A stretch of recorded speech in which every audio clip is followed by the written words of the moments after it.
for the unconscious intelligence to become the superconscious intelligence and thus to become self-conscious, it has to pass through the subconscious, conscious, and subconscious, superconscious conscious states. Sorry, it has to pass through the subconscious, conscious, and sub-superconscious states, which collectively comprise universe consciousness. Up to the conscious state E, it goes on advancing unchecked and in the process gathers more and more consciousness. But at E, its progress towards superconsciousness G is checked by unnatural samskaras. Thank you. So यहाँ पर हमने जो पिछले बार देखा है इसको वापस संक्षेप में दिया है। सो संक्षेप में सारांश में जो अचेतन बुद्धि है, अचेतन अनंत बुद्धि अचेतन है, ये सुपर कॉन्शियस महाचैतन्य इसको बनने के लिए इस बुद्धि को महाचेतना या महाचैतन्य बनने के लिए वापस सेल्फ कॉन्शियस बनने के लिए स्व साक्षात्कारिक, अपन इस दुनिया में निराक्षर निरक्षर साक्षर ये सब देखते हैं, है ना? तो यहाँ साक्षर नहीं बनना है, साक्षात्कारिक बनना है। सो आत्म साक्षात्कारी कि मैं कौन हूँ, ये बेभान भगवान है, अचेतन भगवान है, उसे मालूम नहीं मैं भगवान हूँ। सो ये चेतना महाचैतन्य उसको स्वयं का साक्षात्कार करने के लिए इसे चेतना के विविध स्तरों से गुजरना पड़ता है। इसी दुनिया में अंधकार की कुछ भी नहीं या मायावी दुनिया की, जैसे कि हमने पिछले बार वो आकृति 22 देखी थी कि जितने सब कॉन्शियस मतलब अर्ध चेतना है, जिसमें जैसे कि पाषाण है, पशु है, पंछी है, इससे लेकर मनुष्य की योनि ई पॉइंट पर मनुष्य रूप था, जिसमें कि पूरी चेतना आ जाती है, चैतन्य पूरा विकसित होता है।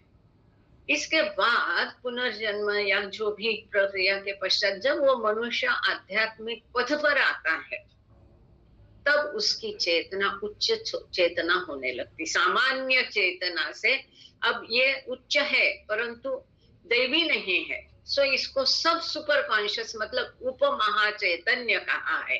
सब सुपर कॉन्शियसनेस का अर्थ अब भूमिकाओं में उसकी चेतना उच्च चेतना होने लगती है। विकसित तो पूरी है, अब ये उच्च होने लगी है, प्रगल्भ होने लगी है, और इस प्रकार से वो दैवी चेतना या महाचैतन्य की तरफ उसका प्रवास शुरू है। सो इस प्रकार से वो सब सुपर कॉन्शियस अवस्था से गुजरती है, और ये सब अवस्थाएं मिलके यूनिवर्स कॉन्शियसनेस है, मतलब दुनियावी चेतना है, दुनिया की चेतना है, इस माया के जगत की चेतना है। क्योंकि भले ही रूपों का विकास और सातों भूमिका इस माया के जगत में भ्रम के, भास के, नथिंगनेस, कल्पना के जगत के है, लेकिन वो उपयुक्त है क्योंकि इन्हीं के द्वारा जो असाक्षात्कारिक निराकार चैतन्य है, महाचैतन्य है, उसे स्वयं का साक्षात्कार मिलके फिर वो दैवी अपार चैतन्य बनता है। सो ये जो चेतना की अवस्था है, ये ई भूमिका, ई पॉइंट तक, मनुष्य रूप तक अनचेक, अप्रतिबंधित, अनियंत्रित, उसमें कोई बीच में बाधा नहीं है, कोई बीच में उसके बाधा नहीं, अबाधित रूप से, अनचेक्ड रूप से मनुष्य की योनि तक चलती है। मनुष्य के योनि में उसकी चेतना पूरी विकसित होने के पश्चात वास्तव में अब उसको अपना स्वयं का साक्षात्कार होना चाहिए। पर बाबा का शब्द है, पर ट्रेजेडी यहाँ शुरू होती है, दुर्भाग्य से वो दुनिया में लिप्त होता है और इस प्रकार से पुनर्जन्म में उलझ जाता है। सो मनुष्य के रूप में बाधा निर्माण होती है, वो प्रतिबंधित विकास शुरू होता है, क्योंकि संस्कार उसका कारण है। यहाँ उसकी चेतना महाचैतन्य उच्च चेतना की तरफ जाने में, प्रगत होने में बाधा आती है। किसकी बाधा आती है? संस्कारों की। पिछले बार हमने एक पानी का प्रवाह और तिनका, इसका सादृश्य बाबा ने उसके लिए दिया था कि ई तक वो तिनका आराम से पानी के प्रवाह तक चला जाता है और फिर बीच में बाधा आती है। फिर जैसे बाधा हटाओगे तो वो तिनका आगे प्रवाहित तो होता है या पानी का प्रवाह आगे चला जाता है। ये बाधा है हमारे स्वस्वरूप को जानने में, बाधा है संस्कारों की। सुपर कॉन्शियसनेस महाचैतन्य प्राप्त करने के लिए बीच में ई पॉइंट में बाधा आती है अनैसर्गिक संस्कारों की। इसको हटाने के पश्चात फिर प्रगत चेतना का प्रवास महाचैतन्य की तरफ शुरू होता है। अब आगे जो हम पैराग्राफ पढ़ने वाले हैं, मुझे लगा कि ये थोड़ा नया है, अच्छा है, something new, at least for me, I am reading for the first time. तो इसके लिए इसके आधार पर हमने स्लाइड भी बनाने की कोशिश की। उसमें थोड़ी कमियां डेफिनेटली है, पर चला लेंगे उसको। रिक्वेस्ट है, दिस इज इम्पोर्टेंट, आप लोगों को इससे काफी कुछ नया हमको यहाँ मालूम इंफॉर्मेशन मिलती है। द कैटेगरी से लेके डिवाइन तक पहले पढ़ लीजिए। जय बाबा। जय बाबा। Ordinary dream and divine dream. The categories of subconsciousness and superconsciousness, which in figure 22 pertain respectively to the evolutionary and spiritual stages of the journey of consciousness from H to G, also lend themselves to the depiction of the dream states, both ordinary and divine. यहाँ पर ये कहा गया है, सब consciousness मतलब उपमानव योनि, पाषाण से लेके पशु तक की, और सब सुपर कॉन्शियसनेस मतलब ई से लेके जी मतलब मनुष्य से लेके फिर आध्यात्मिक पथ जो भूमिका है, सप्त भूमिका, इसको सब सुपर कॉन्शियसनेस। ये जो प्रकार है, कैटेगरी जो देखी थी हमने, 22 नंबर की फिगर आपको चाहिए तो आपके पास यदि किताब है और अगर व्हाट्सएप में आपको देखना है तो पेज नंबर 316 है। व्हाट्सएप वाले 317 डाल के ऊपर चले जाए, क्योंकि कभी कभी उसमें पेज नंबर लिखा नहीं आता है, तो 317 डाल के ऊपर जाएंगे तो फिगर 22 आपको दिखाई देगी, जो हमने अभी तक हर सेशन में देखी थी। इस प्रकार से जो इवोल्यूशनरी प्रोसेस है, उत्क्रांति की प्रक्रिया, इसमें क्या होता है? रूपों का विकास होता है। केवल रूपों का विकास होता है क्या? नहीं, इसमें रूपों के विकास के साथ साथ चेतना का भी विकास होता है।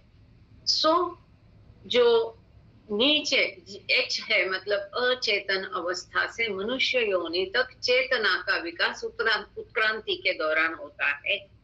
इसके बाद आध्यात्मिक चरण, स्पिरिचुअल स्टेजेस, भूमिकाओं का प्रवास शुरू होता है। और ये जो जर्नी है, ये जी से लेके जी तक, ई से लेके जी तक, इस जर्नी को हमने देखा है। इस प्रकार से to the depiction of the dream state. इसको spiritual stages of the journey of consciousness from H to G also lend themselves to the depiction of the dream states.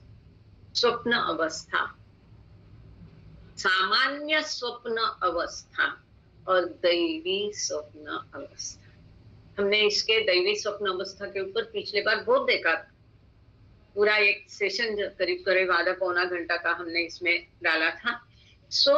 इसमें मुख्य फर्क क्या है? सामान्य स्वप्न अवस्था में सामान्य मनुष्य, जिसकी चेतना केवल संस्कारित मानवीय चेतना है, वो सोने के पश्चात जब उसका देह का, भौतिक देह का चलन वलन बंद है, तब स्वप्न देखता है, वो ऑर्डिनरी ड्रीम स्टेट हो गई। And what is divine dream? जो अवस्था हमारी नींद के स्वप्न में होती है, ये अवस्था उच्च चेतना वाले साधकों की जीते जागते जागृत स्थिति में, वेकफुलनेस में उनकी अवस्था हमारे स्वप्न अवस्था जैसे होती है। इसको हमने सब सुपर कॉन्शियसनेस कहा है। उच्च चेतना में जो है, आध्यात्मिक भूमिकाओं में जो है, जहां उनके संस्कार अब फीके होने लगे, नष्ट होने लगे, जैसे जैसे वो प्रगत होगा, जैसे जैसे उस साधक के संस्कार कम होते जाएंगे, नए संस्कार कम बनते जाएंगे, पुराने संस्कार नष्ट होते जाएंगे, वैसे वैसे उसकी चेतना उच्च होती जाएगी और उसकी वेकफुलनेस में, जागृत स्थिति में उसकी अवस्था स्वप्न अवस्था जैसे होगी। अब इनमें फर्क जो है, यहाँ सुंदर शब्दों में यहाँ बाबा ने दिया है। हम पहले बाबा के शब्द पढ़ते हैं। प्लीज पढ़िए, पॉइंट नंबर 1 को पूरा पढ़ लीजिए, फिर चलते 2 नंबर की तरफ।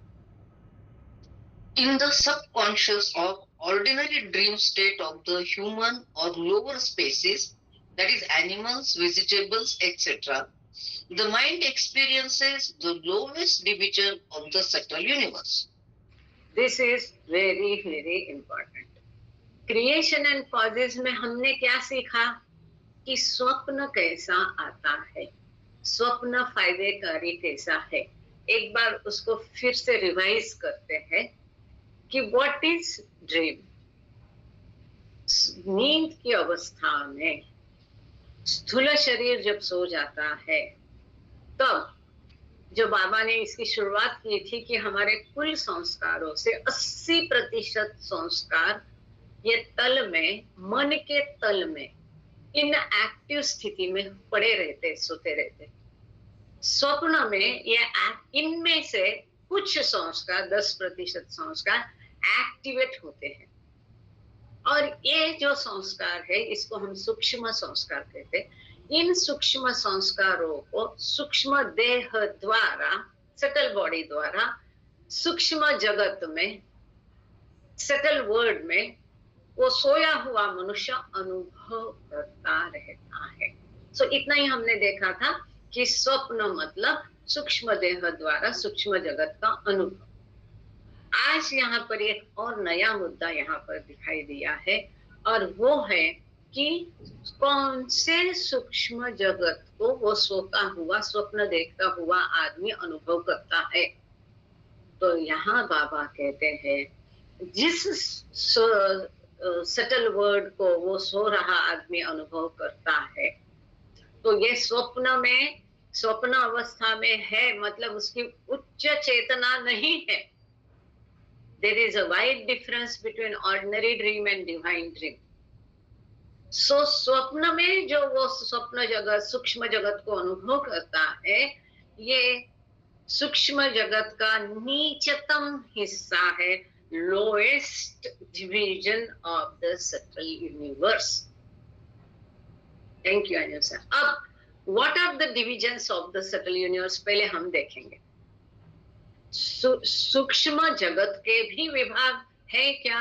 यस, सूक्ष्म जगत के कई छोटे छोटे विभाग है।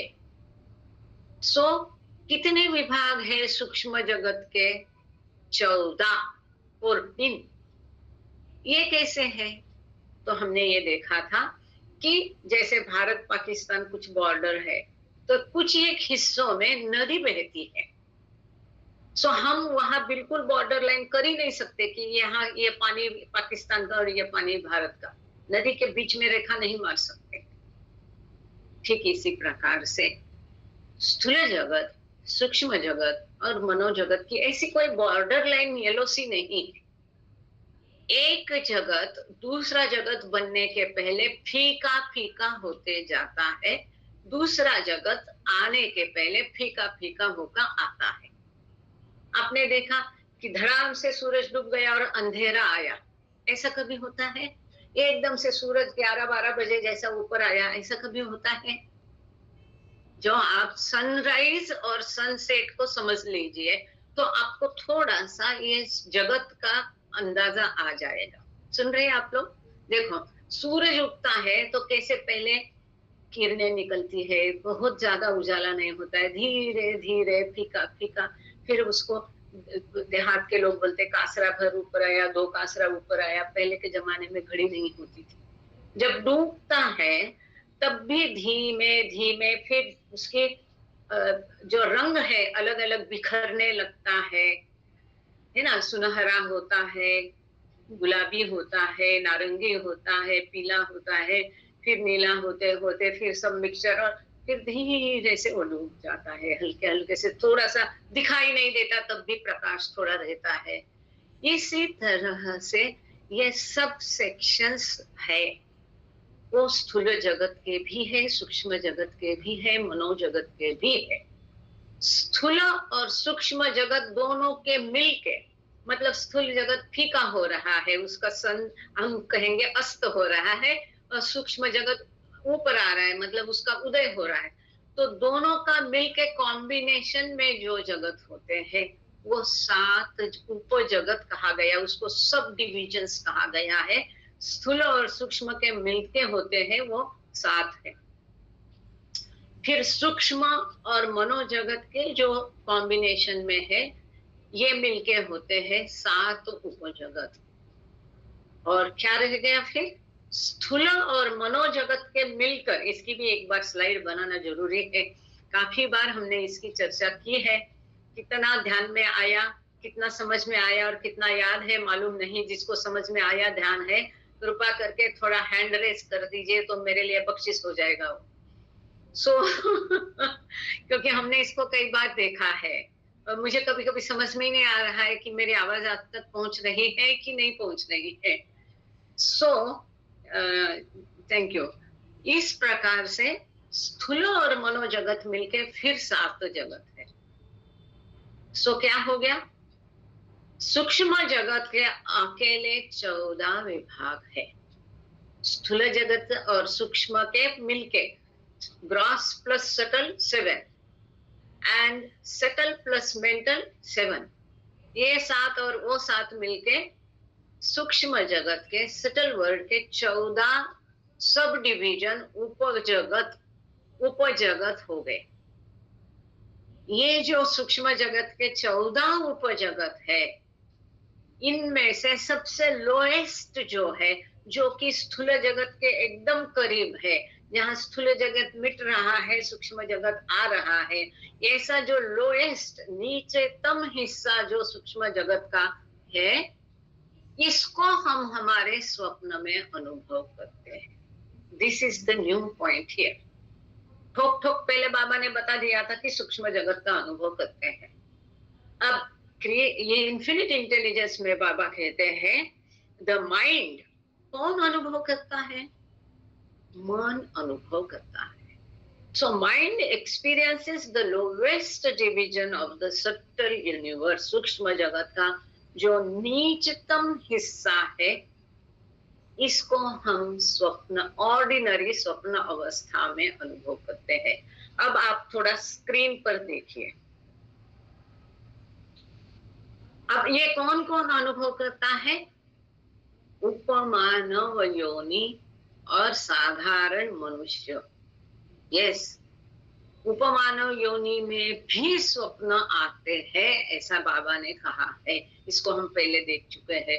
चाहे वो पंछी हो, पेड़ हो, जानवर हो, वो बोल नहीं सकता, हम बोलते हैं। हमें भी तो सारे स्वप्न कहाँ याद आते हैं। आप स्क्रीन पर देखिए, लेफ्ट, ये जो आकृति है, इसमें लेफ्ट हैंड साइड का पोर्शन देखिए। यहाँ पर लोएस्ट लिखना उससे रह गया। ये lowest subtle universe, ordinary dream, ये देखो बच्चा सोया हुआ दिखाया है उसने, इसको स्वप्न आ रहा है, महल, दुनिया, स्वर्ग का स्वप्न ऊपर जो दिखाया है। फिर इसको हाथी, घोड़ा, मानव, क्या क्या छिपकली, ये सब सभी को, क्योंकि ये दिखा रही है, इन सबको ये स्वप्न आता है। ये जो ऑर्डिनरी स्वप्न है, साधारण स्वप्न अवस्था में वो जो स्वप्न दिखता है, वो कौन सी जगत को अनुभव करता है?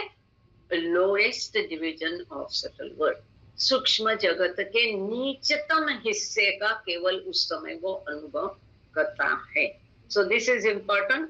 उपमानव एवं साधारण स्वप्न अवस्था में मन सूक्ष्म जगत के नीचतम हिस्से को अनुभव करता है. Is this clear? Thank you. So आगे चलते हैं. बहुत कम हैंड रेज है. चलो कोई बात नहीं. आगे बख्शिश देना नहीं चाहते हैं या समझ में नहीं आया है. अगर समझ में नहीं आया है, जिसकी समझ में नहीं आया है, तो ये दिखाओ तो हम इसको रिपीट कर सकते हैं. लेकिन आज पहले का ये इतना ये किताब में दिया नहीं है. किताब में इतना ही दिया है कि नीचतम हिस्से को अनुभव करता है. 4 लाइना दिया है. अब चलते पॉइंट नंबर 2 पर. उसको पढ़ना प्लीज. जय बाबा. उपमहाचेत. In the sub-superconscious or divine dream state of the spiritually advancing human, the mind experiences the higher divisions of the subtle universe. वाह, सो वंडरफुल, ब्यूटीफुल. तो उपमहा चैतन्य अवस्था, जो उच्च चैतन्य अवस्था, जो भूमिकाओं के लोग है, जो जागृत अवस्था में हमारी स्वप्न अवस्था जैसा उनका अवस्था होती है, उनको ये स्थूल जगत का भान नहीं रहता है. ये स्थूल जगत वो हमारे जैसा खाते पीते सोते चलते हैं, लेकिन उनको उसका भान नहीं होता है. वो ऑटोमेटिक सब क्रियाएं उनके पावर द्वारा की जाती है. सो उपमहा चैतन्य या एवं दैवी स्वप्न अवस्था में मन जो है वो सूक्ष्म जगत के उच्चतम हिस्से को अनुभव करता है. Highest division of the subtle world. कितना जमीन आसमान का फर्क है. जो सामान्य मनुष्य स्वप्न देखता है, उसमें उसकी स्वप्न में जो अवस्था होती है वैसी ही अवस्था होती है उच्च चेतना वाले साधक की. भूमिकाओं में जो साधक है, जो दैवी स्वप्न अवस्था में है. लेकिन साधारण मनुष्य सूक्ष्म जगत के नीचतम हिस्से को अनुभव करता है, जहां की भूमिकाओं वाला साधक दैवी स्वप्न अवस्था में जो साधक है वो जागृत अवस्था में वेकफुल, यहाँ भले नहीं दिया है, दूसरी जगह दिया है, वेकफुलनेस में उसकी अवस्था स्वप्न अवस्था जैसी होती है. और वहां पर वो सूक्ष्म जगत की उच्चतम जो हिस्सा है, सूक्ष्म जगत प्लस मनोजगत, वो highest division of the subtle world को, यहाँ पर आप राइट साइड में देखिए, स्क्रीन पर देखिए प्लीज. राइट साइड का स्तंभ देखिए. आप ऊपर हेडिंग देखो. पढ़ाई पढ़ने आ रहा है? ये हेडिंग आपको दिखाई दे रहा है? सबको बताइए. इसके लिए तो सभी हैंड रेज चाहिए है ना. तो जिनका ध्यान है वो हैंड रेज करेंगे. थोड़ा काम धाम बाजू रख दीजिए. Higher division of subtle world. So उच्च चेतना वाले सूक्ष्म जगत के उच्चतम हिस्से का अनुभव करते हैं. यहाँ उसने आकृति दिखाई ध्यान वाला, यहाँ पर प्लेन्स दिखाए, 1 से 7 भूमिकाएं दिखाए. ये सब ऐसा दिखाया है कि this is the highest division of the subtle world. So आगे चलते हैं. इन बोथ टाइप्स से लेके स्टेट तक पढ़ लीजिएगा. जय बाबा.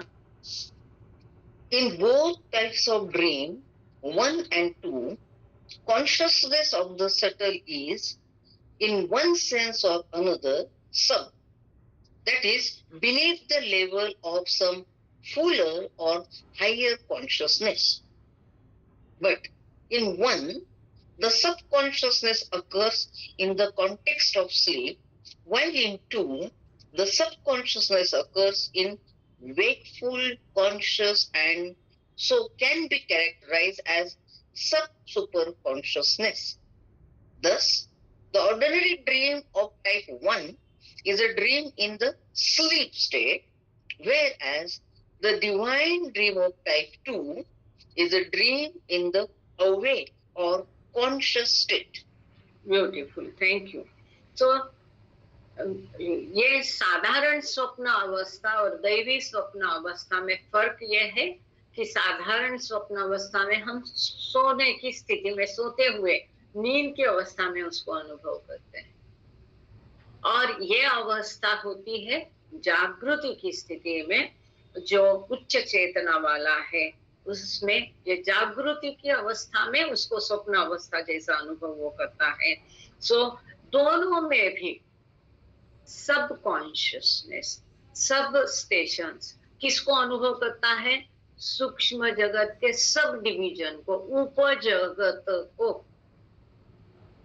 सो यहाँ पर बाबा कहते हैं सब ये जो है बीनीथ द लेवल, अब सब सुपर कॉन्शियसनेस, मतलब पूरा महाचैतन्य की अवस्था नहीं है, उप महाचैतन्य की अवस्था है, जिसको हम उच्च चेतना कहते हैं। तो उच्च चेतना द्वारा उच्च जगत का, सूक्ष्म जगत का वो अनुभव करता है। सो अब यहाँ कहे, बाबा ने कहा है कि पहली अवस्था और दूसरी अवस्था, अर्थात साधारण स्वप्न अवस्था और दैवी स्वप्न अवस्था, दोनों में भी सब जो है ये इम्पोर्टेंट है।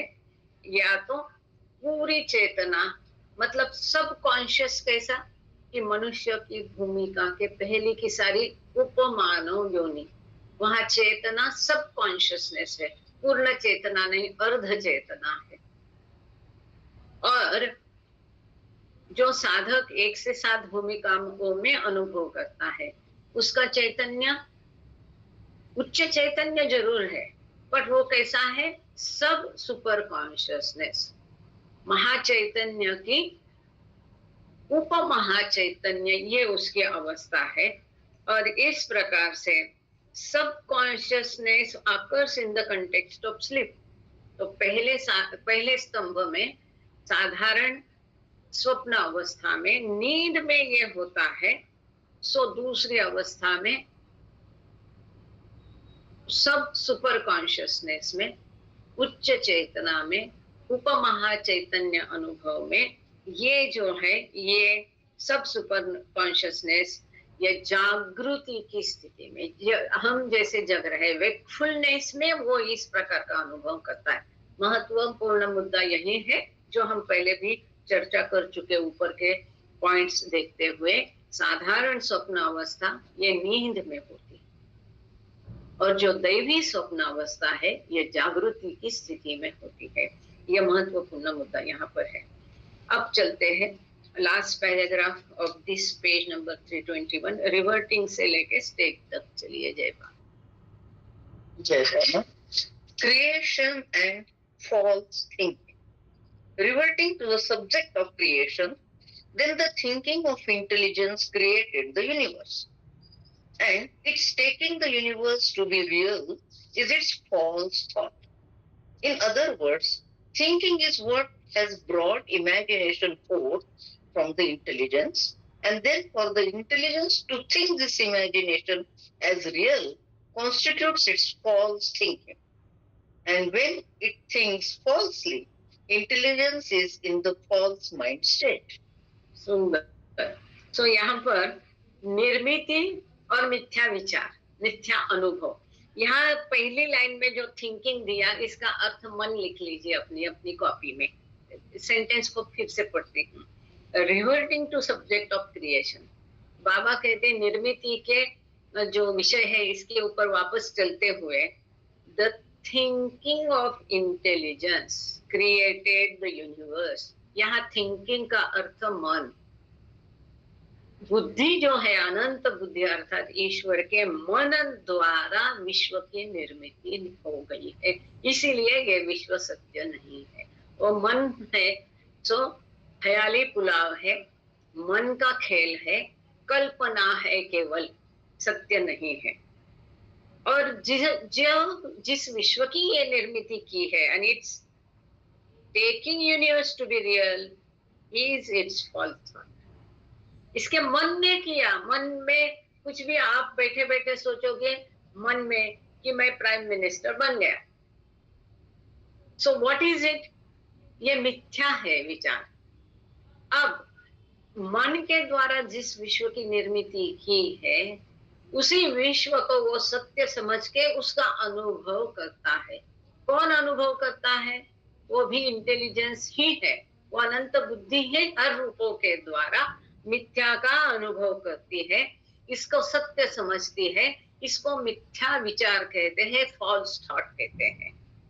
दूसरे शब्दों में thinking is what has brought imagination fourth. ये मन है, यहाँ थिंकिंग का अर्थ फिर से मन, इसलिए कभी कभी लाइन पूरा पढ़ते हैं कि कहाँ थिंकिंग का क्या अर्थ लेने से हमें अर्थ समझ में आएगा। सो थिंकिंग विविध अर्थ से उपयोग किया है।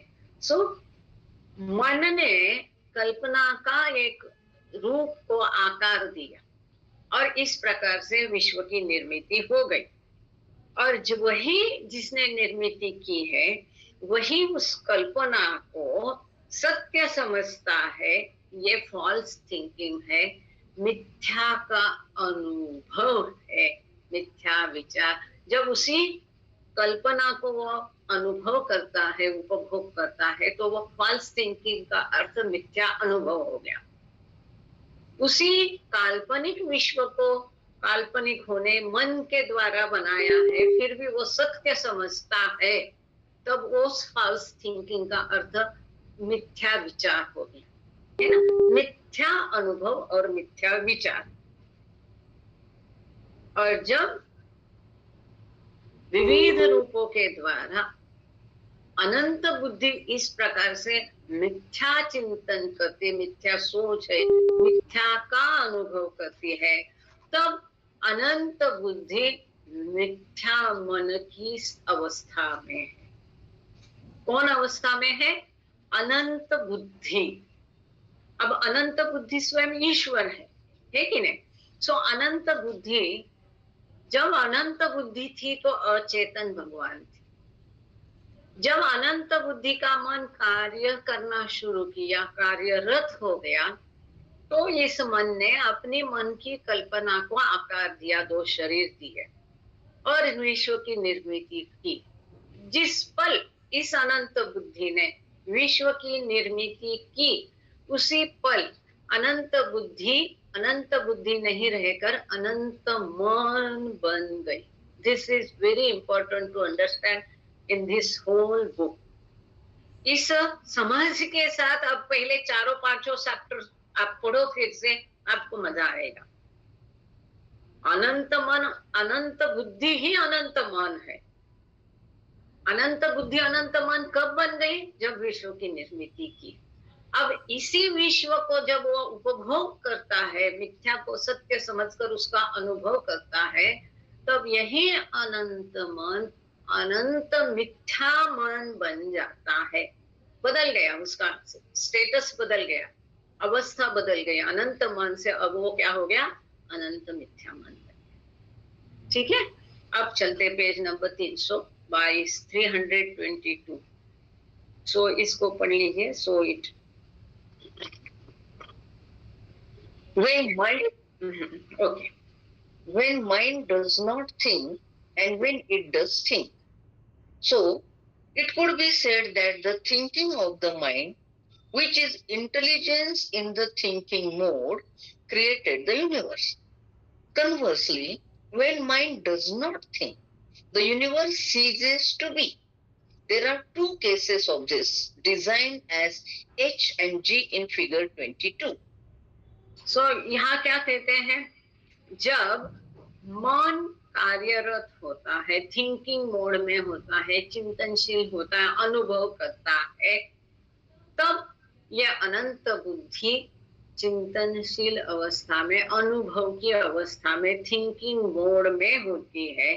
और इस मन की कार्यप्रवण स्थिति में उसने विश्व की निर्मित की।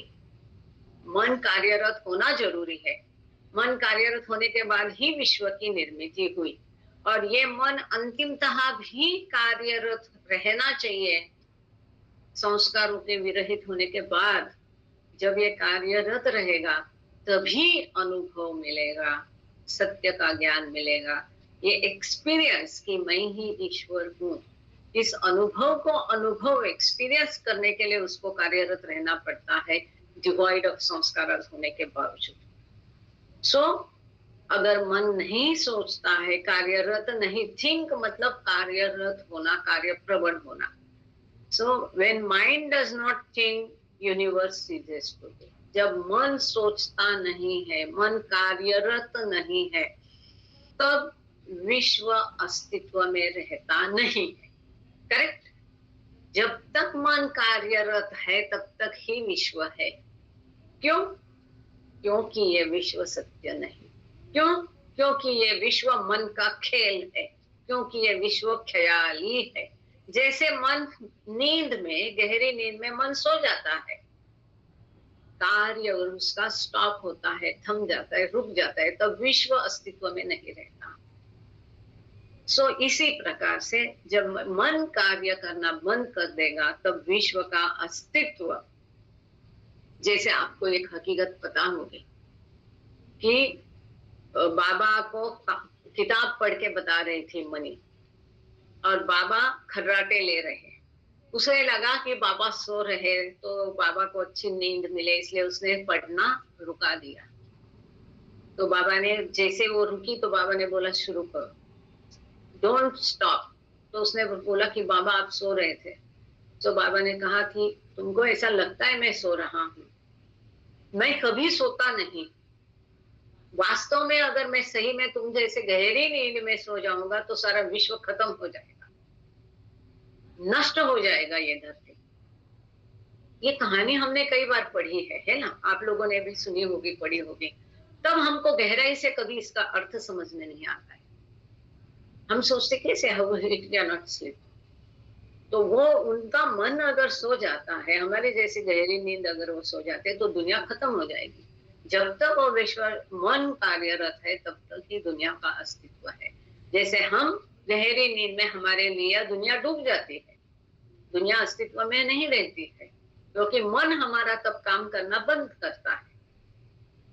सो इस प्रकार से there are two cases of this designated as H and G in figure 2।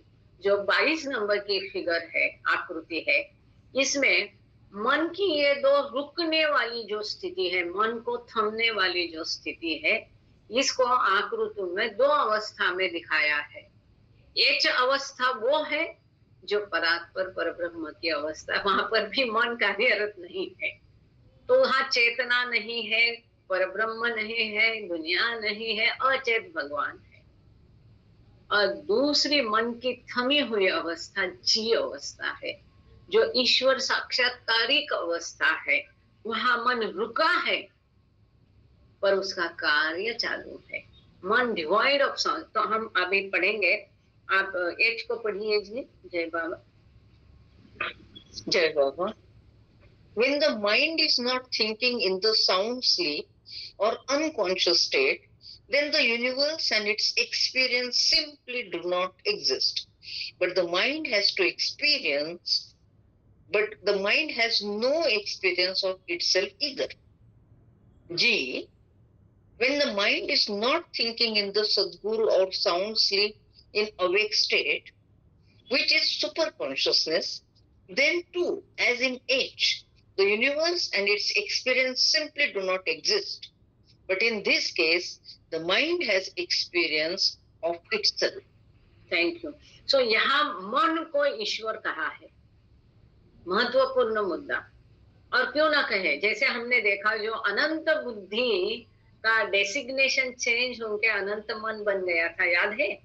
इस अर्थ से अब इसको पढ़ेंगे तो आसान हो जाएगा। ये पहली अवस्था परात्पर परब्रह्म बियॉन्ड गॉड स्टेट की अवस्था है। जब मन कार्यरत नहीं है, कार्य प्रवण नहीं है, तब या तो वो अचेतन है जैसे कि एच अवस्था में है, या तो वो गहरी नींद में है जैसे कि सामान्य मनुष्य, आप और हमारी गहरी नींद जहां मन कार्य नहीं करता है। और वहां पर वो विश्व का अनुभव, जस्ट उसके लिए विश्व अस्तित्व में ही नहीं रहता है। हम जब गहरी नींद में होते हैं तो हमारे लिए विश्व अस्तित्वहीन होता है, विश्व का स्वयं का कुछ भी अस्तित्व नहीं हमको महसूस होता है। यही अवस्था परात्पर परब्रह्म में अवस्था ऐसी होती है। इसके लिए कई बार मैं बोलती हूँ, सोने जाती हूँ तो मैं अब परात्पर परब्रह्म अवस्था में जा रही। ये मजाक की बात है, लेकिन जैसे हमारी गहरी नींद में अवस्था होती है जहाँ हमें स्वयं की चेतना नहीं है, मैं पुरुष हूँ, स्त्री हूँ, भारत में हूँ, विदेश में हूँ, जमीन में सोया, बिस्तर पर सोया, गहरी नींद ना। जिनको गहरी नींद वास्तव में आती है वो समझ सकते हैं। कई लोग बोलते हैं मैं ऐसे सोता हूँ कि कोई गला काट के ले जाए तो भी पता नहीं चलेगा। ऐसी नींद कि जहाँ स्वयं का भी भान नहीं, विश्व का भी भान नहीं है, तो इनके लिए विश्व अस्तित्व में रहता ही नहीं है। परंतु ऐसी अवस्था जो अचेतन अवस्था है, गहरी नींद और परात्पर परब्रह्म दोनों अवस्था में मन का भी अस्तित्व नहीं होता है, मन को कोई अनुभव नहीं होता है, क्योंकि मन रुका हुआ है, स्टॉप्ड माइंड है, तो मन का अनुभव ही नहीं, मन कार्य प्रवण नहीं तो मन को अनुभव भी नहीं। अब दूसरी अवस्था जो जी अवस्था माने कि ईश्वर साक्षात्कार या सद्गुरु अवस्था को यहाँ बाबा दर्शाते हैं, जिसको हम महाचैतन्य अवस्था कहते हैं। ये महाचैतन्य सुपर कॉन्शियसनेस की स्थिति है। इसमें सद्गुरु है या गहरी नींद है, सद्गुरु और sound sleep in awake state. इसमें सद्गुरु या ईश्वर साक्षात्कारिक लोग जो है, ये जागृति की स्थिति में हमारी गहरी नींद जैसी अवस्था इनकी होती है। पहले हमने क्या देखा, साधारण मनुष्य की स्वप्न में जो अवस्था होती है, इसी अवस्था को साधक जो है 1 से 7 भूमिका के वो जागृत वेकफुलनेस में अनुभव करते, वो दैवी स्वप्न अवस्था है। अब हम क्या देख रहे, साधारण मनुष्य की गहरी नींद और सद्गुरु की अवस्था, जिसने ईश्वर साक्षात्कार प्राप्त किया, जो सद्गुरु है, उसकी अवस्था कैसी होती है, कैसा, हाउ डू वन। तो कई लोग पूछते हैं सद्गुरु बनता है तो उसको कैसा लगता है, ईश्वर साक्षात्कार में क्या फील होता है, वो हमें गहरी नींद में क्या फील होता है। हमारी अवस्था गहरी नींद में सामान्य मनुष्य की जो अवस्था होती है, ऐसी अवस्था सद्गुरु और ईश्वर साक्षात्कारिक लोगों की जीते जाते वेकफुलनेस में, जागृत स्थिति में होती है, गहरी नींद जैसी अवस्था होती है। यहाँ उनका मन रुका हुआ है, कार्य प्रवण नहीं है। एक बार वो संस्कार विरहित मन बन जाता है, तब वो कार्य प्रवण नहीं है, और ये महाचैतन्य की स्थिति में उनके लिए विश्व बिल्कुल अस्तित्व में है नहीं, मायने रखता नहीं। ये सुंदर शब्द हिंदी में, विश्व का भान सद्गुरु को रहता है, पर विश्व हमारे जैसे वो विश्व को एक्चुअल स्थिति में वो देखता है कि ये स्वप्न है, ये सत्य नहीं है। हमारे जैसा विश्व उनको प्रतीत नहीं होता है, भास नहीं होता है, सत्य जैसा प्रतीत नहीं होता है। उनके लिए विश्व अस्तित्व में होता ही नहीं है, do not exist at all. जो केवल ईश्वर साक्षात्कारिक स्थिति में है, जैसे मजहूब लोग हैं, उनके लिए मायने अस्तित्व में, उनके लिए विश्व अस्तित्व में होता ही नहीं। और ये सत्य है, क्योंकि विश्व वास्तव में एक कल्पना है, तो वो अस्तित्व उनको कैसे दिखाई देगा, क्योंकि अब उनका मन सत्य मन बन गया है। उनके मन ने सत्य मन की स्थिति प्राप्त की, तो उनको सत्य ही दिखता है। विश्व को सत्य मानना ये फॉल्स थिंकिंग था। अब ये फॉल्स थिंकिंग चला गया। देखो बाबा पद्धतिशील बता रहे हैं, पहले उन्होंने फॉल्स थिंकिंग क्या है वो बताया, विश्व फॉल्स है ये बताया, अब सत्य रियल थिंकिंग क्या है वो बता रहे हैं। क्यों ईश्वर साक्षात्कार करना है, क्योंकि ये असत्य को जो हम सत्य समझ रहे हैं, ये भावना चली जाती है। असत्य को हम सत्य, वो उस समय वो ईश्वर साक्षात्कारिक समझता नहीं है, इसीलिए उसका सत्य, उसके लिए विश्व शरीर किसी का भी मायने नहीं रखता, इसलिए शरीर भी छूट जाता है अगर उसको कोई कर्तव्य नहीं है तो इस केस में। लेकिन अब गहरी नींद में और परात्पर पर ब्रह्म में भी विश्व अस्तित्व में नहीं है, परंतु वहां मन अनुभव भी नहीं करता है। This is the important point. फर्क क्या है? परात्पर पर ब्रह्म अवस्था और गहरी नींद वाला ये एच नंबर का पॉइंट, और जी ईश्वर साक्षात्कारिक और सद्गुरु लोग, इनमें फर्क क्या है? दोनों में भी मन कार्यरत नहीं है, मन रुका हुआ है, थमा हुआ है। दोनों में भी विश्व का अस्तित्व है नहीं, नॉन एग्जिस्टेंट। लेकिन फर्क ये है कि सद्गुरु जो है ये और ईश्वर साक्षात्कारिक व्यक्ति जो है, यहाँ उसका मन अनुभव करता है। किसको अनुभव करता है? विश्व तो उसके लिए मायने रखता नहीं, विश्व उसके लिए नॉन एग्जिस्टेंट है, अस्तित्वहीन विश्व है। वो स्वयं का अनुभव करता है। This is the important point.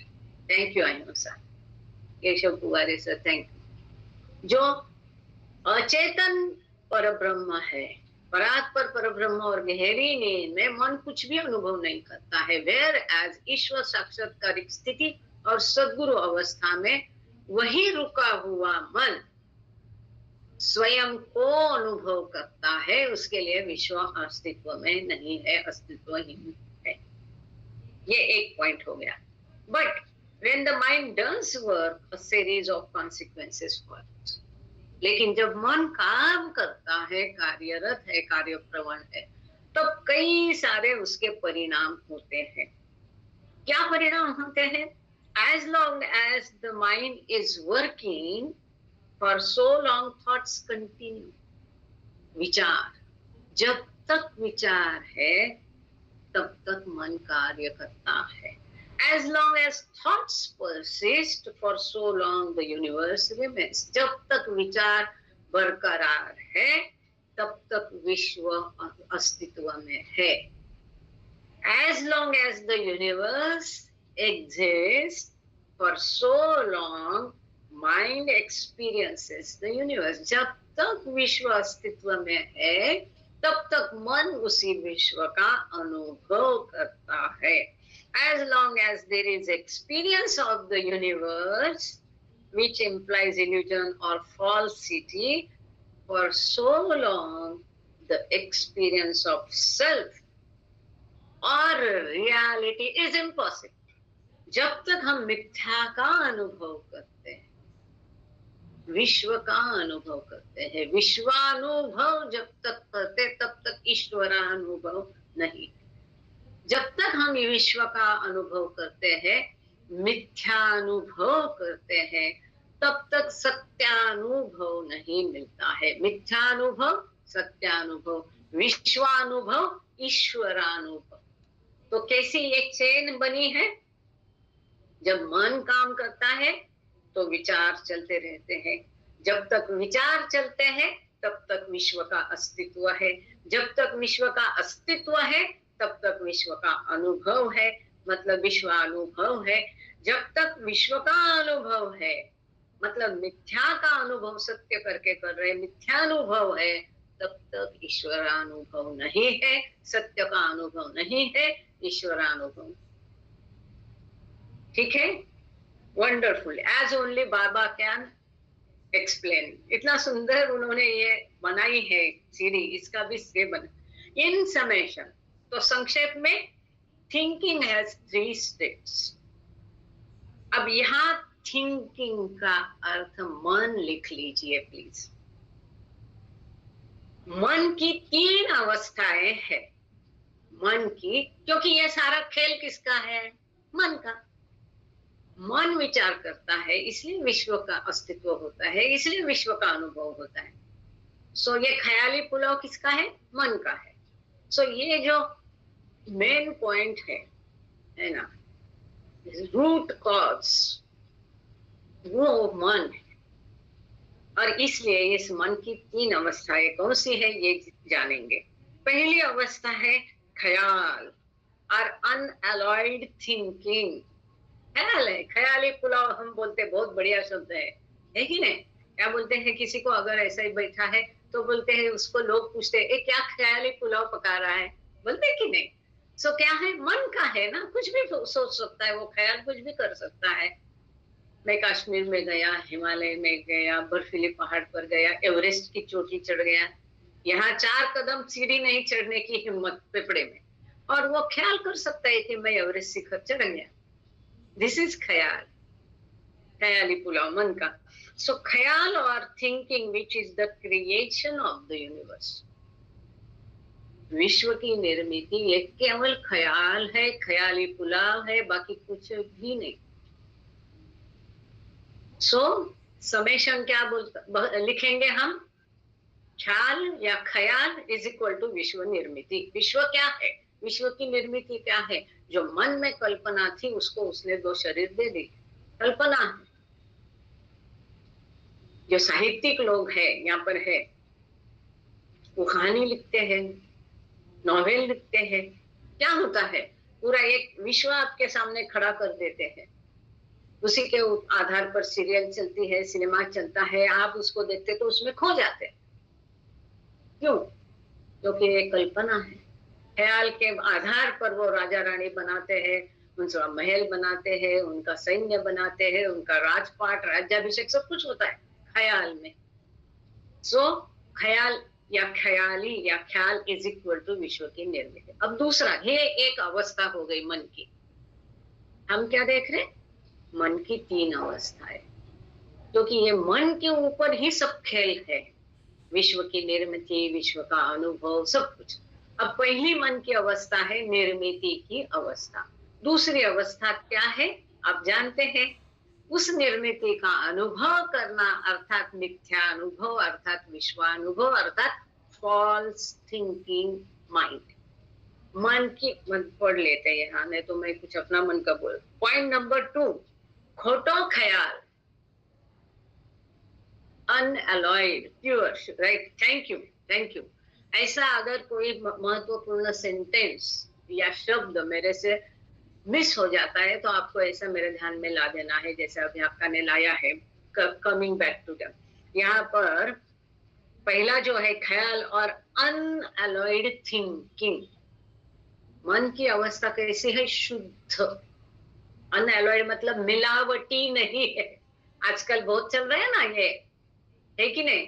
सारा मिलावटी जमाना है, चाय पत्ती मिलावटी, दूध मिलावटी, पनीर मिलावटी, सब में मिलावट है ना? सीमेंट के रोड वो भी मिलावटी, 16 दिन में गायब हो जाते, भूमि के अंदर गड़प हो जाते हैं।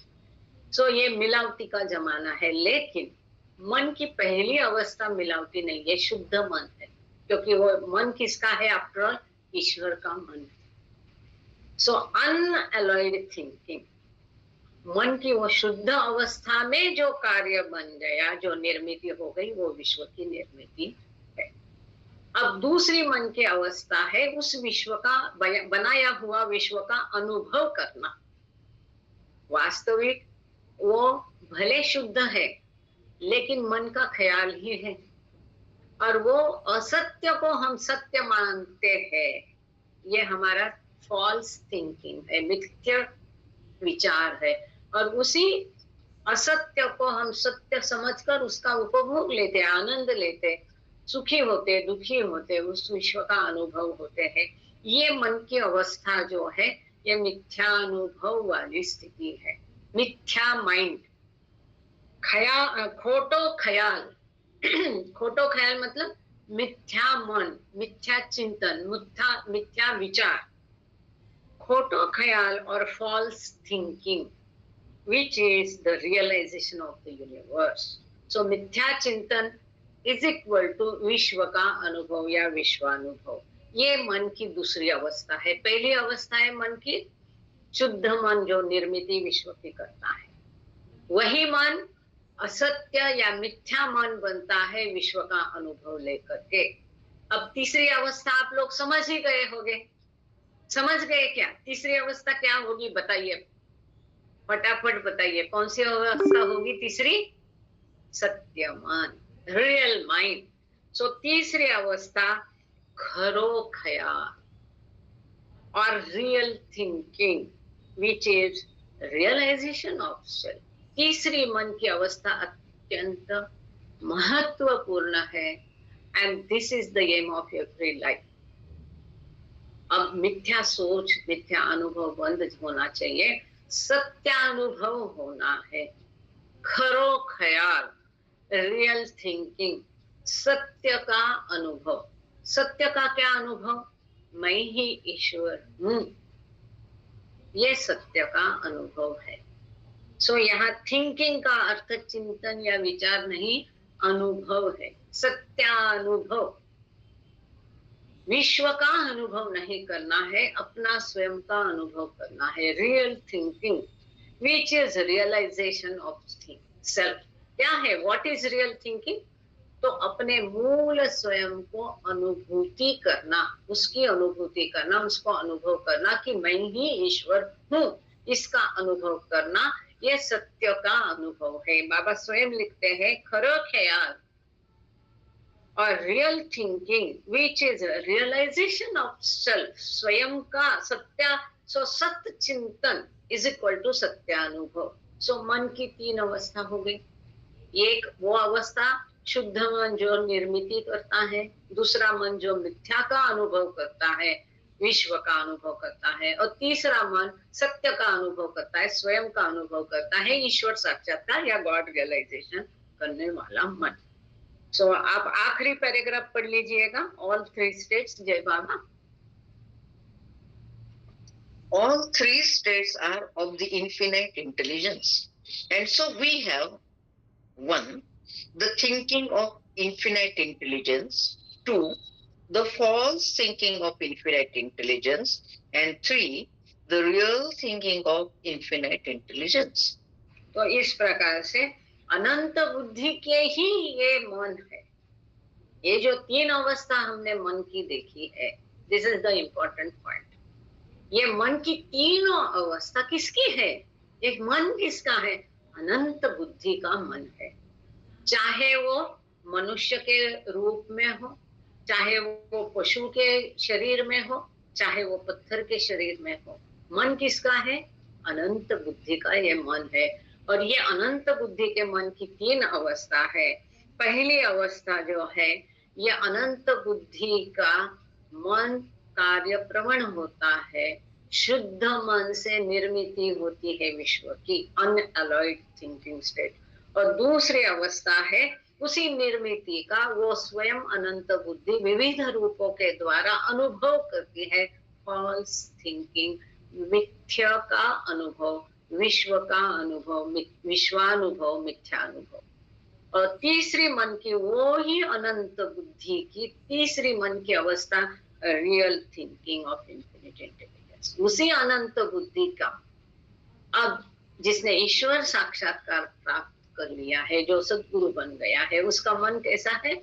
वो स्वयं का साक्षात्कार करता है।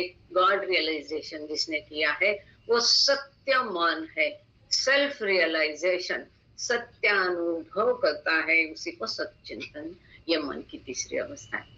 तो अब हम चलेंगे पेज नंबर 323 पर, 323। अब एक नया सब चैप्टर यहाँ शुरू हो गया है, जिसमें कि analogies of the mirage and the cinema. MIRAGE, mirage माने मृगजल, मराठी में भी मृगजल कहते हैं, जिसको हिंदी में भी मृगजल कहते हैं। मतलब ये दुनिया एक मृगजल है, बहुत सुंदर एक्ट एग्जाम्पल है।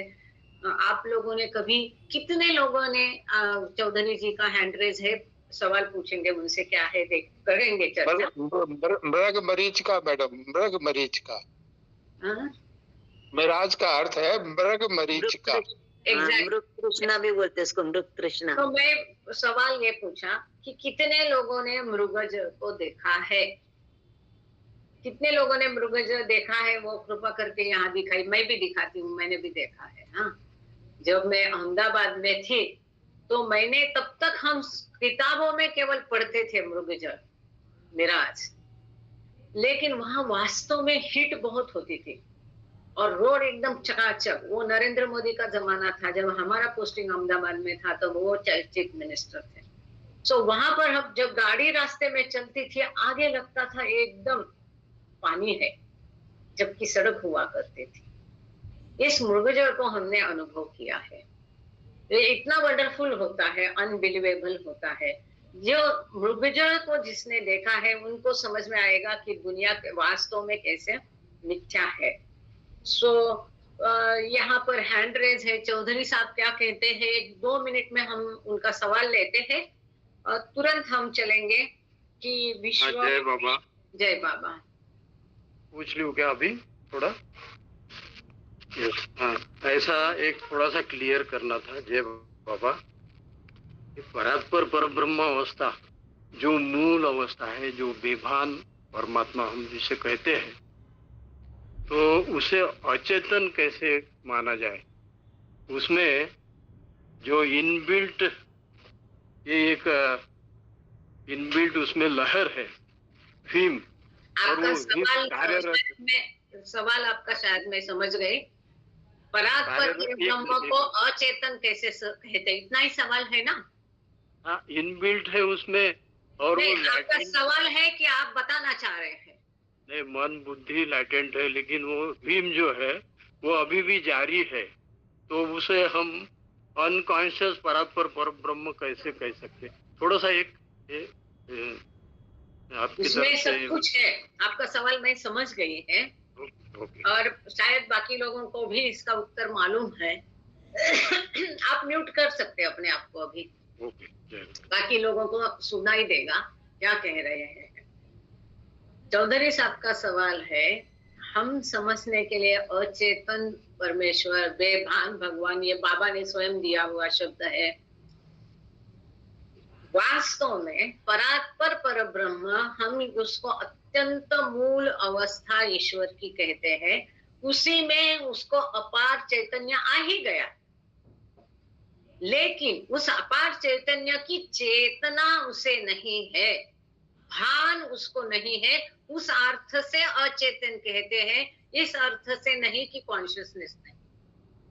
This is the main point. Chaudhary ji, आपको थोड़ी देर के लिए मृगजल जैसे आप भ्रमित हो गए हैं। जब हम कहते हैं अचेतन भगवान या बेभान भगवान, उसका अर्थ ये है कि उसको उसकी भान नहीं है। शुद्ध हिंदी में त्याला जाणीव नाहीये, मराठीमध्ये शुद्ध मराठीत त्याला माहित नाहीये, जाणीव नाही की मी अपार चैतन्य आहे. Beyond God state is the original. Please 1 minute, let me complete, then again you open the mic. Beyond God state जिसको ठीक से समझी है, सीधा है, this is the very original state of God. God है मतलब अपार चैतन्य है, ये जाहिर है, वो बहस का मुद्दा है ही नहीं, हो ही नहीं सकता। अब जब हम कहने के लिए, सोचने के लिए, जब जल्दबाजी में उसको अचेतन, चेतना नहीं है मतलब कॉन्शियसनेस, वो भान नहीं है, इसलिए बेभान भगवान ज्यादा सही है, जो बाबा का शब्द है। वो ईश्वर के पास चैतन्य है ही, अपार चैतन्य है, लेकिन ये महसूस नहीं करता, उसका उसको भान नहीं, उसको पता नहीं है कि मैं भगवान हूं, मेरे पास अनंत शक्ति, अनंत ज्ञान, अनंत आनंद है, इसका उसको ज्ञान नहीं है, भान नहीं है, वो महसूस नहीं करता, उसको मालूम नहीं। आप अगर गहरी नींद में सो जाते तो आपको मालूम होता है मैं सांस ले रहा हूँ, मैं जिंदा हूँ, मैं पुरुष हूँ, मैं चौधरी हूँ, मैं कहाँ से हूँ, पूना में हूँ, आपको पता है? नहीं होता है। इसका अर्थ आपको भान नहीं है, इसका अर्थ ये नहीं होता है कि आप निर्जीव हो। आप स्वयं के लिए अपनी निर्जीवता अनुभव करते क्योंकि आपको भान नहीं, लेकिन जो आपको देखता है, आप सोए हुए हैं, और जो जग रहा है उसको तो सब पूरा पता होता है आपके बारे में। He is not conscious of his consciousness. Good, best. चलो आगे चलते हैं। परफेक्ट सुषमा जी, आगे चलते हैं। बाबा, ये एक सेकंड, हु एम आई, ये क्वेश्चन किसने पूछा फिर? वो किस? चौधरी साहब, हमने एक 15 मिनट बाद लेंगे सवाल को। हु एम आई, अच्छा ओके। क्योंकि that is not today's topic. Okay, हम कुछ और यहाँ पर देख रहे हैं। फॉल्स थिंकिंग, रियल थिंकिंग हो गया। अब जो विश्व का मिथ्यत्व है, वो कैसे मिथ्यत्व है, क्यों है, इसको बाबा स्थापित कर रहे हैं। इसको पहले हम देखते हैं। मिथ्या थिंकिंग और मिथ्या विश्व के बारे में हम बात कर रहे हैं। आपका सवाल 15 मिनट बाद लेंगे। अगर बाकी लोग भी ये जानना चाहते हैं तो फिर बात और है, फिर हम पढ़ना रुका के उस सवाल को ले लेंगे। बाकी लोगों का क्या कहना है, ये सवाल को अभी ले ले कि पढ़ना, जो चाहते हैं पढ़ना शुरू करे वो लोग हैंड रेज करे, अपना थंब अप करे, और जो चाहते हैं सवाल को पहले ले ले। जी, पढ़ना शुरू करते हैं। ये सब पढ़ने वाले के हैंड रेज है ना, तो हम 15 मिनट बाद लेंगे, क्योंकि आज मैं ओरिजिनल जो इन्फिनिट इंटेलिजेंस किताब का मूल हिस्सा पढ़ने का मेरा इरादा है, जो कि बाबा ने बहुत सुंदर तरीके से दिया, इतना मीठा है, गुजराती में है। इसको हम पढ़ना चाह रहे हैं। आपका सवाल लेंगे, थोड़ी देर बाद ले लेंगे। पहले एक 5 मिनट में जो मृगजल का एनोलॉजी दिया है कि विश्व मिथ्या कैसे है, इसको हम analogy of the mirage and the cinema, तो हमेशा जैसा एडिटर ने संक्षेप में इसका सारांश दिया वो पहले पढ़ लेते हैं। जय बाबा। Yes. Analogies of the mirage and the cinema. The differences between false thinking and real thinking are illustrated through the analogy of a mirage. Intelligence as the creator creates the mirage, that is universe, and falsely thinking it to be water, it starts to drink. Thus, intelligence experiences illusion. Only when it drinks the real water of self, which it kept by the side from the beginning, does it quench its thirst. For a further analogy, false thinking can be compared to a cinema.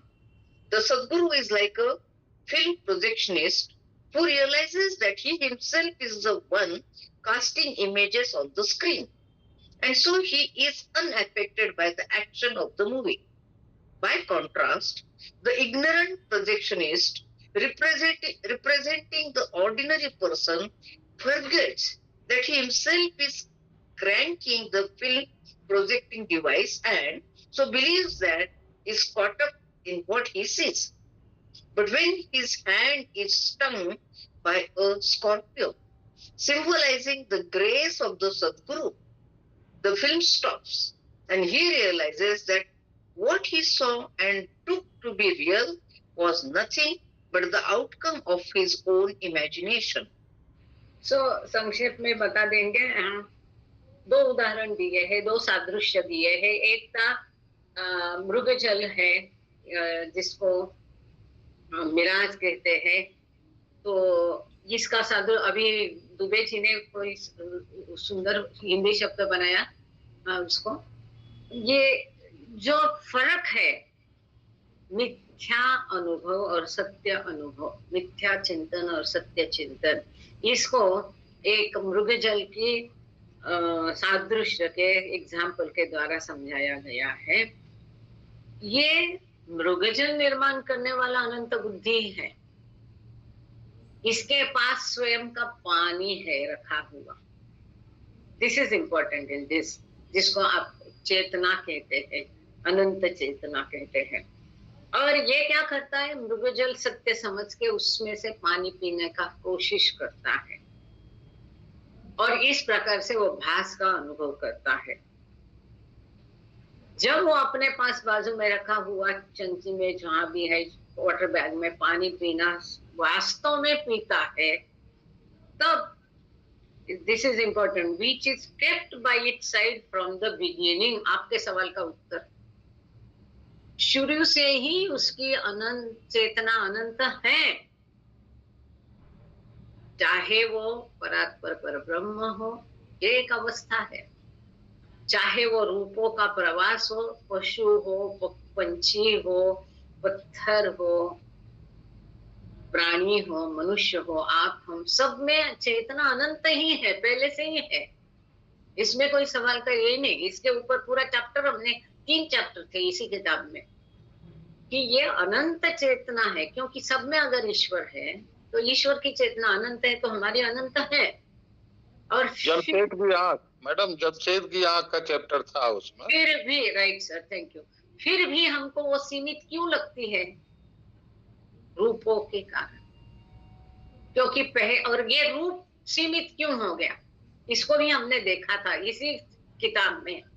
अनंत बुद्धि है, अनंत उसकी चेतना है, पर जब वो निराकार है, वो साकार हो गया, तब वो सीमित हो गया, उसकी चेतना सीमित हो गई।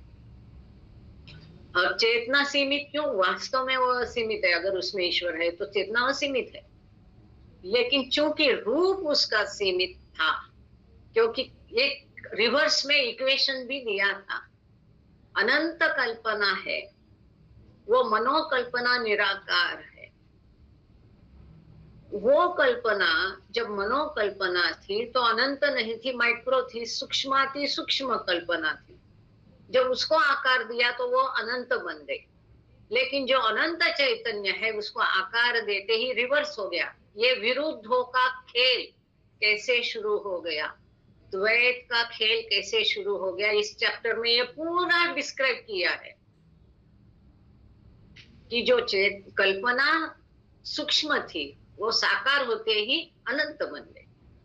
जो चेतना अनंत थी वो निराकार ईश्वर की निराकार ईश्वर की अनंत चेतना है। लेकिन जैसे ही उसके बनाई हुई साकार विश्व का अनुभव करना है तो उसको भी साकार बनना पड़ा। ये रूपों की आवश्यकता कैसे पड़ी, इस चैप्टर में हमने देखा था। और जैसे उसने निराकार ईश्वर ने आकार लिया, तब उसकी चेतना जो अनंत थी वो सीमित हो गई। और इसी चेतना का ये प्रवास है। सो इस प्रकार से इस यहाँ जो वर्ड है, it kept bye it's side from the beginning. जो असली पानी उसके पास शुरू से उसके पास ही था। अनंत चेतना आपके पास भी है, मेरे पास भी, हम सबके पास शुरू से है, वो कहीं गई नहीं। केवल रूपों के कारण उसकी सीमितता है। अब रूप भी हमारा पूरा आदर्श रूप है, फिर भी चेतना सीमित इसलिए है क्योंकि संस्कारों के कारण है। जब संस्कार जाएंगे वो चेतना असीमित हो जाती है। तो जैसे वो अपना प्यास बुझाता है, क्योंकि मृगजल से तो उसकी प्यास बुझेगी नहीं, तो अपने पास का पानी निकालता है वाटर बैग का, और फिर उसकी प्यास बुझती है, उसको सत्य का अनुभव होता है। दूसरी जो यहाँ सादृश्य दिया है वो एक सिनेमा के साथ दिया है। ये समय वो है कि जब सरोज ने बोला था कि बाबा के पैसे खत्म हो रहे थे, आश्रम चलाने को पैसा नहीं था, तो बोले बाबा एक हम पिक्चर बनाएंगे। तो बाबा ने बना पिक्चर, सिनेमा गृह निकालेंगे। बड़ी लंबी हकीकत है, कई बार इसकी चर्चा की। जो नासिक में बनाया था अभी भी वो सिनेमा गृह है, ओरिजिनल स्थिति में है, वर्किंग नहीं लेकिन है। साल 2 साल में या कुछ चंद महीनों में गिरा देंगे, जाके जिसको देखना है देख लीजिए। मेहर सिनेमा करके लंबी हकीकत है उसकी। खैर, ये सिनेमा गृह, तो यहाँ बाबा एक सिनेमा गृह का सादृश्य एग्जाम्पल देते हैं। बाबा कहते जो सदगुरु है, जो पहले का सिनेमा याद करो, हमारे जमाने का जो लोग है उनको पता होगा कि प्रोजेक्शन में सिनेमा दिखाते थे, और एक प्रोजेक्टर हुआ करता था, उसमें वो फिल्म डाली जाती थी।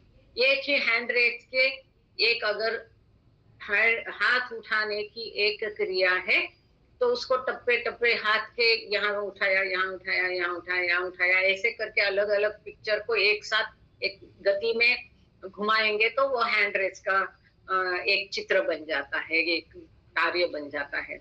तो ये प्रोजेक्टर में फिल्म डाली जाती थी, निगेटिव जिसको बोलते थे। ऐसा लंबा एक उसका रीढ़ आता था, उसको डाल के वो एक प्रोजेक्शनिस्ट होता था, प्रोजेक्टर चलाने वाला एक होता था।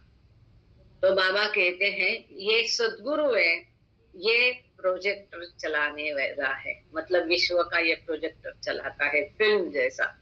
और that he himself is the one casting images on the screen। तो उसको पता है कि वो ही सब कुछ है स्क्रीन पर जो दिखता है, and so he is unaffected. तो स्क्रीन पर जो है वो सबसे वो प्रभावित नहीं होता है स्वयं सद्गुरु। लेकिन इसके विपरीत जो प्रोजेक्टर चलाने वाला वहां बैठा है दूसरा उसका साथी, एक को फिल्म डालनी पड़ती है, एक को चलाने पड़ते हैं, ऐसा 2 साथी की मदद से वो होता था। वो सामान्य मनुष्य है कि जो चला रहा है, उसको घुमा रहा है, उसको घुमाना पड़ता था। ये उस तरफ पर्दे पे देखता है और ये भूल जाता है कि मैं ही इसको घुमा के दिखा रहा हूं, और वो सीन में, पिक्चर में इस कदर वो घुस जाता है, तल्लीन हो जाता है कि वो भूल जाता है वो स्वयं ही इसको घुमा रहा है। घुमाने वाला वो ही है, लेकिन वो भूल जाता है कि मैं ही घुमा रहा हूं। हम लोगों का भी ऐसा ही है। हम ही ईश्वर है, हम ही अनंत बुद्धि है, अपार चैतन्य है, हमने ही दुनिया बनाई है, लेकिन हम भूल गए और हम इसको दुनिया को ही सत्य समझ के उसमें लिप्त तल्लीन है।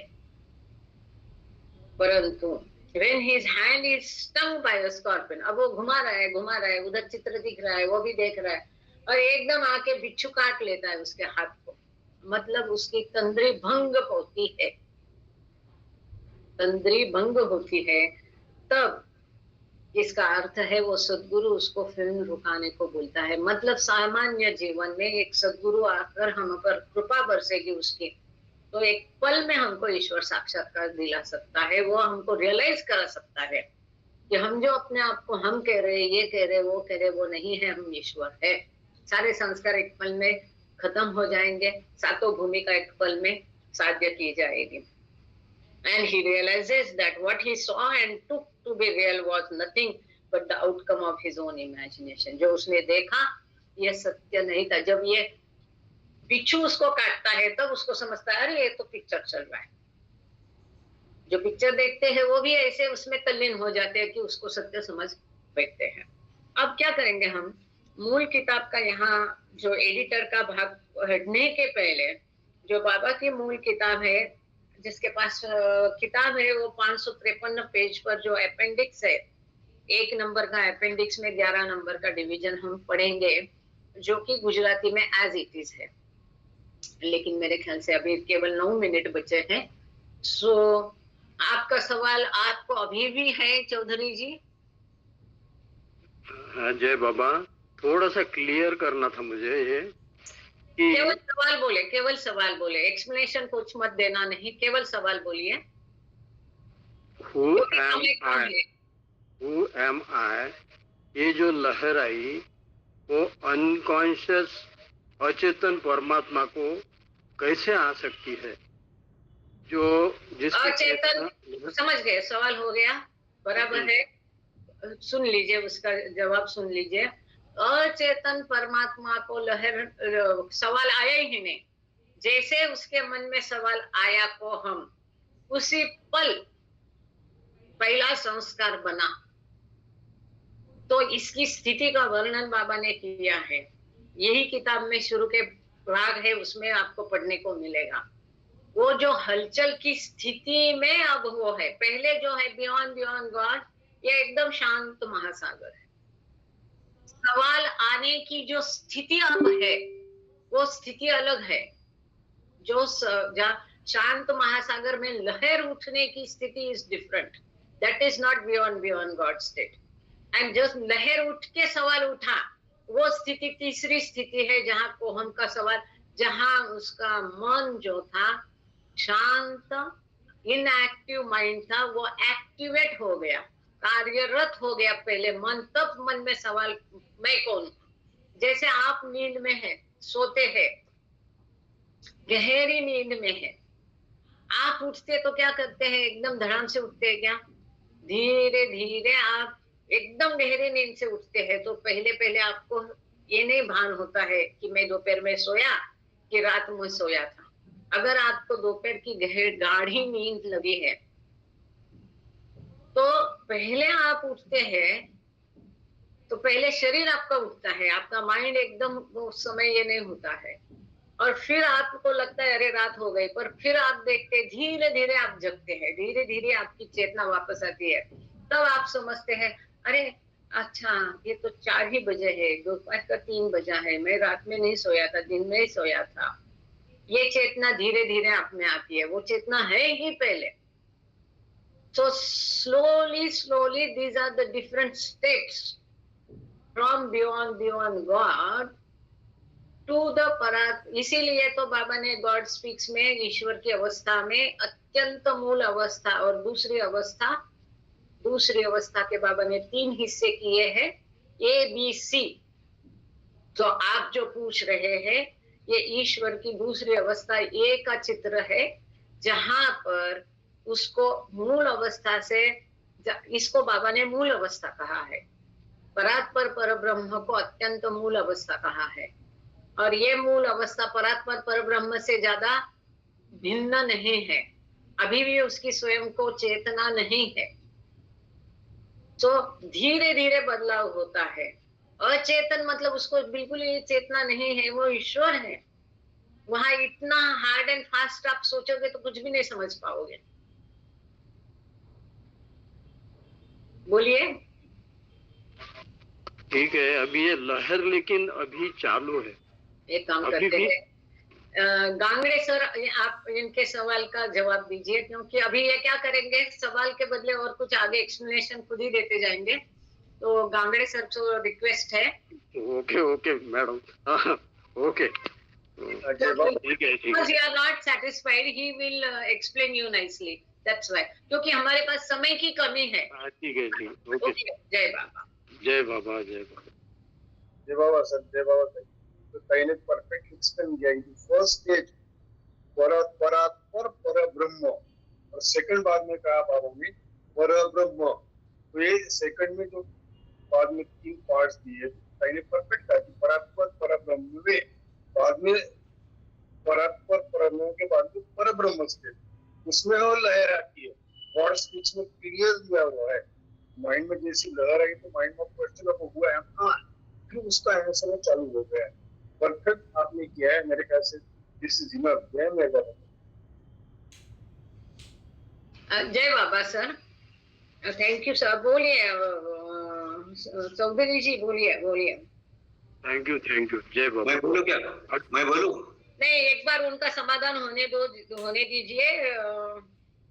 देशपांडे भाऊ, पहले वो आगे क्या कहना चाह रहे हैं उसको सुन लीजिए। उसकी 3 अवस्था जो है तो अभी भी उसमें लहर क्रिएशन चालू है, हुआ है, हमें ये क्वेश्चन चालू ही है और उसका उत्तर मिलना भी चालू है।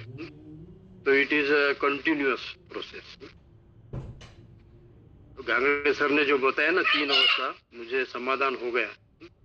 जय बाबा। हाँ बोला देशपांडे भाऊ, 2 मिनटात बोला। जय बाबा। अगर आप फिजिक्स के स्टूडेंट हो, फिजिक्स के अगर आप स्टूडेंट हो तो हीट, जब आप भाप और गर्म पानी का टेम्परेचर 100 डिग्री रहता और आपका टेम्परेचर ज्यादा रहता, तो वो जो ज्यादा का टेम्परेचर है वो अननुभूत उष्णता, स्पेसिफिक हीट कहा जाता। वैसे ही अननुभूत जो चेतना है वो परब्रह्म में रहती है, अननुभूत है, वो स्पेसिफिक है, एकदम से नहीं। उसको लगता कि कौन है, who am I. Specific heat जिसको अपन भौतिक भाषा में बोलते हैं, फिजिक्स के भाषा में बोलते हैं, उसमें तो अगर गर्म पानी से अगर आपका हाथ जल गया तो वो कम जलेगा, लेकिन अगर भाप से जल गया तो वो ज्यादा जलेगा। तो वो ज्यादा की जो हीट है, वैसा ही जो अननुभूत या स्पेसिफिक हीट जिसको बोल जाता है, वैसे ही स्पेसिफिक वो हम की जाए, वो ओरिजिनल उसमें है, ओरिजिनल है, लेकिन उसको व्यक्त करने के लिए फिर उसको पता लगा कि मैं, उसने वो क्वेश्चन पूछा कि मैं कौन हूं, और फिर सब झमेला खड़ा हो गया। राइट? Thank you. जय बाबा। जय बाबा, थैंक यू। ये अगर मन में सवाल यहाँ जाके आता है तो ये ऐसा नहीं है जो आप समझ रहे हैं कि वो अवस्था रुक गई, वो बंद हो गई, वो चल रही है। It is a continuous process कि वो अवस्था निकल गई, अब विश्व की निर्मित हो गई। हर एक पल में, शायद आप तब जुड़े नहीं थे, कई सारे विश्व निर्मित होते हैं, कई सारे विश्व नष्ट भी होते रहते हैं। सुन रहे हैं? एक ऐसा आप जो बाइफर्केशन कर रहे हैं, I think it is explain in Baba, हाँ, it is an ongoing process. ऐसा आप मत समझो कि वो प्रोसेस, एक मिनट, निस्तानी जी का क्या है? Chaudhary ji, for the time being you can relate yourself with the alcoholic intoxication state where your body activates are fully functioning but you are not in senses to understand the surroundings. Okay, ये निस्तानी जी ने सवाल का आपका उत्तर दिया, he is not conscious. Okay, here important word, ये okay. तो ये एक और उत्तर आपके सवाल में आया है कि जो आप सोच रहे हैं कि ये अवस्था हो गई, नथिंग ऑफ द सॉर्ट। इसी पल में वो बियॉन्ड गॉड स्टेट, वो भी एक अवस्था ही है। ईश्वर एक ही है, पहले ये बात मन में ठान लो। वो भिन्न अलग अलग नहीं है, एक ही ईश्वर है। उसी के ये different is not a stagnant situation, right, ongoing है। वो विश्व की निर्मित भी चालू है, यहाँ इसी पल में किसी को ईश्वर साक्षात्कार भी मिला होगा, तो उसके लिए दुनिया खत्म हो गई है। हमको जब तक नहीं मिलेगा हमारा स्वप्न चलता रहेगा। Pray time, thank you. चलो मैं ही लेती हूँ प्रेयर आज, चलेगा? ओके। अवतार मेहर बाबा की जय। हे देवाधिदेवा, सर्वांचं पालन करणारा व रक्षण करणारा, तू अनादि अनंत आहेस। तू अद्वितीय व अतुलनीय आहेस। तुझा थांब कोणालाही लागू शकत नाही।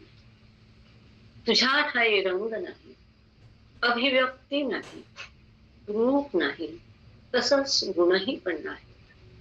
तू अमर्याद आणि अगाध आहेस, तर्क व कल्पना या पलीकडे आहेस। तू सनातन व अविनाशी आहेस। तू अविभाज्य आहेस। दिव्य दृष्टीशिवाय तुला कोणीही पाहू शकणार नाही। तू सतत होतास, तू सतत आहेस व सतत राहशीलही। तू सर्व ठिकाणी आहेस, सर्वात आहेस आणि सर्वांच्या पलीकडेही आहेस। तू आकाश मंडलात आहेस व पाताळात आहेस। तू व्यक्त व अव्यक्त आहेस। तू सर्व भूमिकात आणि सर्व भूमिकांच्या पलीकडे आहेस। तू तीनही भुवनात आहेस व त्रिभुवना पलीकडे आहेस। तू अगोचर व स्वतंत्र आहेस। तू विश्वकर्ता व देवदेवेश्वर आहे। तू सर्व मनांचा आणि हृदयांचा ज्ञाता आहेस। तू सर्व शक्तिमान व सर्व व्यापी आहेस। तू अनंत ज्ञान, अपरिमित शक्ती व असीम आनंद आहेस। तू ज्ञान सिंधू आहेस, सर्वज्ञ अनंत ज्ञानी आहेस। भूत, वर्तमान व भविष्य यांचा तू ज्ञाता असून स्वयमेव ज्ञानच आहेस। तू दयेचा सागर असून सदैव कल्याणकारी आहेस। अनंत गुणांनी नटलेला तू आज्ञांचा आत्मा आहेस। सत्य, ज्ञान व आनंद यांची त्रयी तू आहेस। तू सत्याचा उगम असून प्रेमाचा महासागर आहेस। तू आदिपुरुष असून श्रेष्ठाहून श्रेष्ठ आहेस। तू प्रभू व परमेश्वर आहेस। तू परमदेव असून परात्पर परब्रह्म आहेस। तू परब्रह्म परमात्मा आहेस। तू अल्लाह, इलाह, यस्ता, आहुर्मस्त व प्रियतम ईश्वर आहेस। तुला पूजार्ह व एकमेव पूजनीय असे म्हणतात। अवतार मेहर बाबा की जय। ओम परब्रह्म परमात्मा, या हिस्तान, ला इलाहा इल्लल्लाह, ओ गॉड, फादर इन हेवन। हे दयासागर प्रभुराज, आमच्या हातून घडलेल्या सर्व पापाबद्दल आम्हाला पश्चाताप।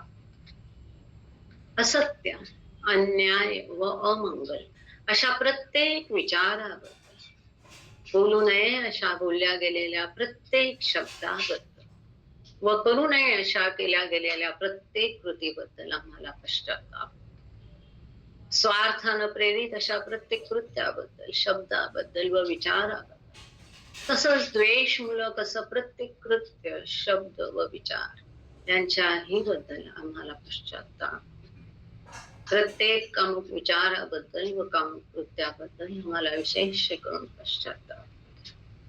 तसंच खोटेपणाबद्दल, सर्व प्रकारच्या ढोंगाबद्दल आणि देऊनही पूर्ण न करू शकलेल्या प्रत्येक वचनाबद्दल, लोकांच्या अनुपस्थितीत त्यांची निंदा करण्याबद्दल व त्यांचे दोष दाखवण्याबद्दल आम्हाला पश्चाताप. विशेषतः दुसऱ्यांची हानी करणाऱ्या प्रत्येक कृत्याबद्दल, दुसऱ्यास दुःख देणाऱ्या प्रत्येक शब्दाबद्दल व कृतीबद्दल आणि दुसऱ्यांना दुःख व्हावं अशा प्रत्येक इच्छेबद्दल आम्हाला विशेष करून पश्चाताप. हे प्रभुराज, आमच्यावर अपार दया करून आम्ही केलेल्या सर्व पापाबद्दल आम्हाला क्षमा कर. तसंच तुमच्या इच्छेप्रमाणे विचार करण्याच्या, बोलण्याच्या आणि वागण्याच्या बाबतीत आमच्या हातून सतत ज्या चुका झाल्या त्यांच्याही बद्दल आम्हाला क्षमा कर. अवतार मेहेर बाबा की जय.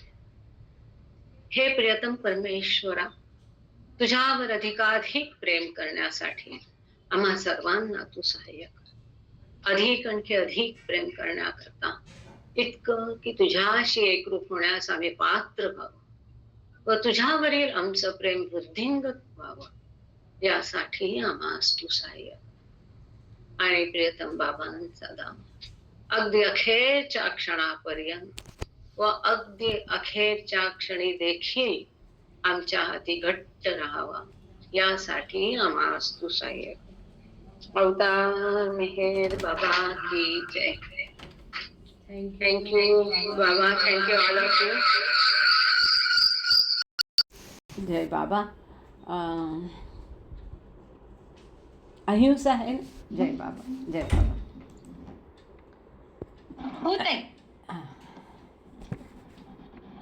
जय बाबा. जय बाबा. अवतार मेहर बाबू की जय. जहाँ कल्पना शब्द